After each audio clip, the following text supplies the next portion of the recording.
और पूरे गुजरात के अंदर, वहाँ नरेंद्र भाई ने ये तय किया कि इस रामशिला को हमें पूरे गुजरात में कैसे पहुंचाना है।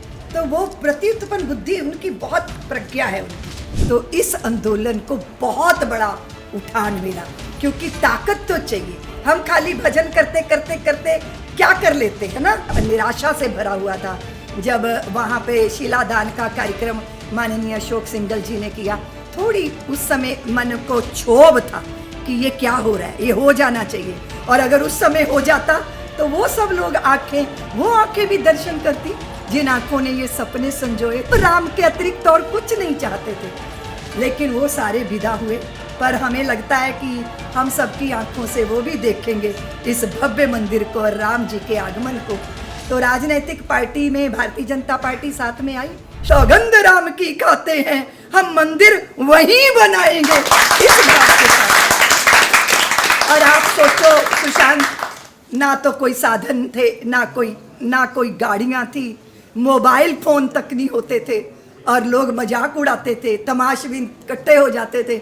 उन सारी परिस्थितियों के बीच में वो प्रारंभ ऐसे था सुशांत, जैसे गंगोत्री से निकली गंगा छोटी सी धार, और फिर बाद में धाराएं मिलती चली गई, और ऐसा विराट रूप पूरा भारत जनमेदनी बन गया।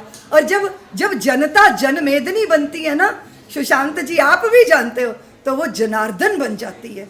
जनता जनार्दन बन गई, और फिर ये आंदोलन एक संस्था का नहीं रह गया, ये जन आंदोलन बन गया। तो हम वो भाग्यशाली लोगों में हैं सुशांत जी, जिन्होंने प्रारंभ से लेकर सरयू का जल हाथ में लेके संकल्प और संघर्ष, और अब सिद्धि के द्वार पर खड़े मेरे राम अयोध्या आ रहे हैं, इस आनंद का कोई पारावार नहीं।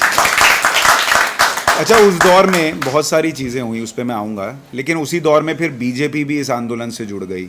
और आपकी उस वक्त की क्या यादें हैं वाजपेयी जी को लेकर, आडवाणी जी को लेकर, या अभी के प्रधानमंत्री नरेंद्र मोदी भी जो है वो राम मंदिर के उस आंदोलन में जुड़े थे, उस वक्त की कुछ यादें हैं आपकी? सुशांत जी, मेरी ना सबसे पहली कथा गुजरात में हुई, कथा नहीं भाषण, तो भरूच में रामशिला का विषय था, और मेरा भाषण हुआ और नरेंद्र भाई का भाषण हुआ। फिर ये दोनों भाषण की कैसेट बनी, और पूरे गुजरात के अंदर वहाँ नरेंद्र भाई ने ये तय किया कि इस रामशिला को हमें पूरे गुजरात में कैसे पहुँचाना है। तो वो प्रत्युत्पन्न बुद्धि उनकी बहुत प्रज्ञा है उनकी। तो उन्होंने देखा कि भरूच में, सूरत में जितनी भी ट्रेन अहमदाबाद से पूरे गुजरात में जिस दिशा में जाएंगी, ये सारी रेलगाड़ियों में हमारे कार्यकर्ता बैठेंगे, और अलग अलग जगह पे रामशिलाएं पहुंचेंगी। तो रामशिला के उस पूजन के कार्यक्रम को सफल बनाने के लिए नरेंद्र भाई का बहुत बड़ी बुद्धि योजना, वो एक तरह से योजक रहे। और वो पहला हमारा भाषण और नरेंद्र भाई का भाषण भरूच का, मेरी वो पहली सभा थी। क्योंकि कौन सा साल रहा होगा आपका?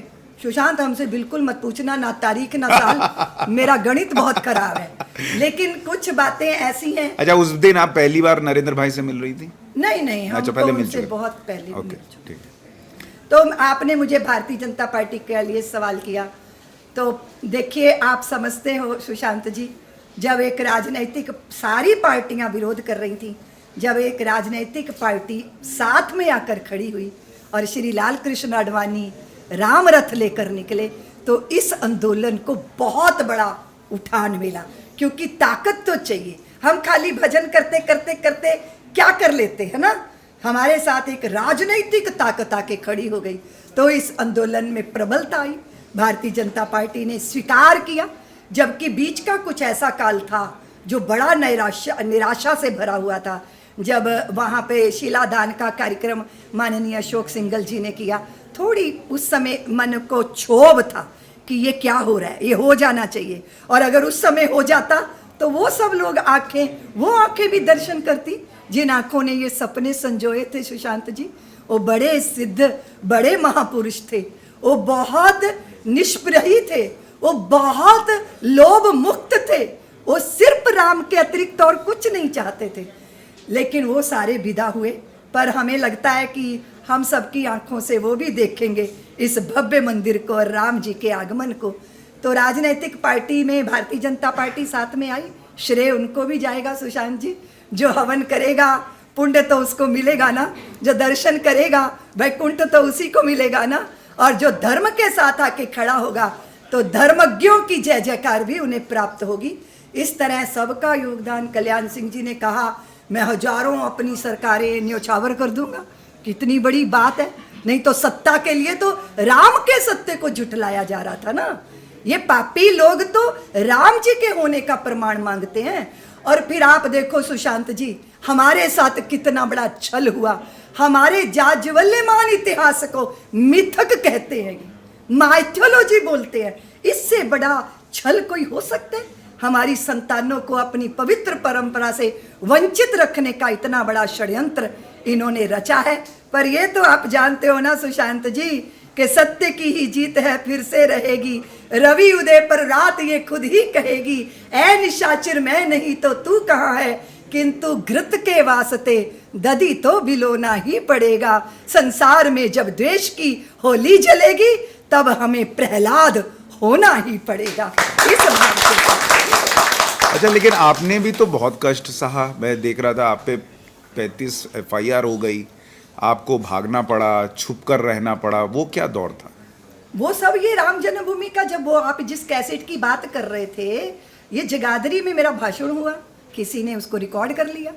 और वो जो अगर उसका सुशांत जी रिकॉर्ड बनता तो वो वर्ल्ड रिकॉर्ड बनता। वो कैसेट इतनी कॉपी हो के वो जगह जगह जा रही थी, और वो गाड़ियाँ भर भर के वो कैसेट जाती थी सुशांत जी। और जब कैसेट खत्म हो जाती थी, लोग गुस्से के मारे गाड़ी के ड्राइवर को ही पीट डालते थे कि हमें क्यों नहीं प्राप्त हुई वो। तो उस पे जब प्रतिबंध लगा, मेरी उस भाषण पे प्रतिबंध लगा, फिर मेरे पे प्रतिबंध लगा कि मैं उत्तर प्रदेश में नहीं आ सकती, फलाने स्टेट में नहीं आ सकती, और वहाँ सभाएं होती थी। तो मुझे लगता था कि, और जनता को लगता था रितंबर आएगी, मुझे लगता था मैं चाहे भेष बदलूँ, चाहे कुछ भी करूँ। और बदय सुशांत, हमको ललितपुर में घेर लिया पुलिस ने। मैंने उस घर के स्त्री की साड़ी पहनी, उसका 1 साल का बच्चा गोदी उठाया, घूंघट निकाल के 1 किलोमीटर में बच्चा उठा के पैदल चली। पुलिस शाम तक उस घर को घेरे रही और मैं अगली सभाएं कर रही हूँ। उस बच्चे को वापस भेजा। इस तरह करके ये पुखराया हम पहुँचे। मैंने हरे रंग का सूट पहना था बचने के लिए पुलिस से, और लेकिन वहाँ जनता मेरी प्रतीक्षा कर रही थी। कार्यकर्ताओं ने कहा कि यहाँ जनता बैठी है, तो एक कार्यकर्ता सुशांत दौड़ के गए, 5-6 रामनामी चादरें लेकर आए। मैंने वो अपने प्रिंटेड कपड़ों के ऊपर ही पूरी रामनामी चादरें लपेट ली, कमर में बांध ली, इधर बांध ली, सिर पे पगड़ी बांध के जनता में। मतलब मुझे लगता था कि रात के 12-1 बजे भी सभाएं करते करते मैं पहुंची सुशांत काशी। मैं रात के 1 बजे अपने बिस्तर पे लेटी हूँ।